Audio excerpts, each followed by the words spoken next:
Firefighting is an inherently dangerous business. Not only is it the known dangers, but the unknown dangers. What you get on your skin, what you inhale, what you are exposed to, whether it's active firefighting or during overhaul, are known cancer-causing agents. 63% of firefighters are going to get job-related cancer after changing our turnouts, after washing them, after doing everything that we're supposedly doing right. Up until May 11th of 2016, I thought I was one of the invincibles. I'm not. Just as you wear your personal protective equipment on scene to protect you from the exposures and reduce that risk, your personal exposure record is your personal protective equipment for the legal and medical issues that come up after the exposures. We all enter the fire service feeling like we're superheroes in some nature, and at the end of the day, the reality is that we're exposing ourselves to very toxic chemicals day in and day out. Products of combustion, hazardous materials, chemicals, biohazards from medical evaluations. We're exposed to just everything from the diesel exhaust of the motors of the rigs that we drive to the environment that we're living in now. As your exposures accumulate, at some point in time, you may get diagnosed with cancer.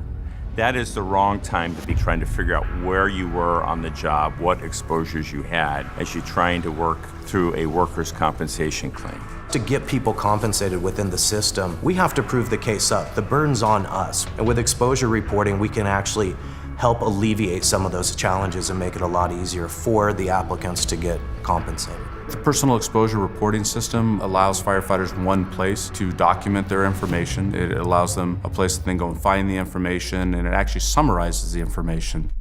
We've set it up in a very simple way.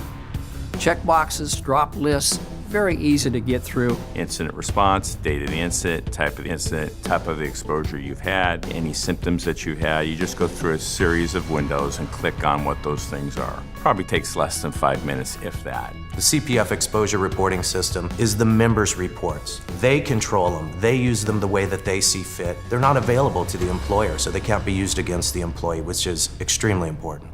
In May of 2016, had an MRI which revealed a tumor in my frontal lobe. After surgery, I submitted my claim to our workers' comp carrier. 90 days came the rejection letter saying that there wasn't enough proof. I'd called CPF to request all the exposure reports that I did, and I also had all the handwritten ones that I had. Gave them to the doctor, and he's like, I would find it hard not to connect the cancer. My kids, they worry about me maybe not coming home if I have a bad fire or something, but that's not what I worry about. I worry about getting some sort of a disease that takes me out younger than I should have. You have to keep track of your exposures. So the PER is a system to allow you to essentially record those and lock them away in a safety deposit box. It follows you through your career and beyond if you develop an occupational-related illness after your retirement or termination of service. You still have those records at your fingertips at any time you need them. If you don't document it, it didn't happen. And that's just the way that the system works, unfortunately. The last thing you want to do, or as a fire chief I want to do, is have to talk to the family members of one of our firefighters that doesn't have those records in place. If something happens to you, you want to be able to have your family not have to fight to get what is yours.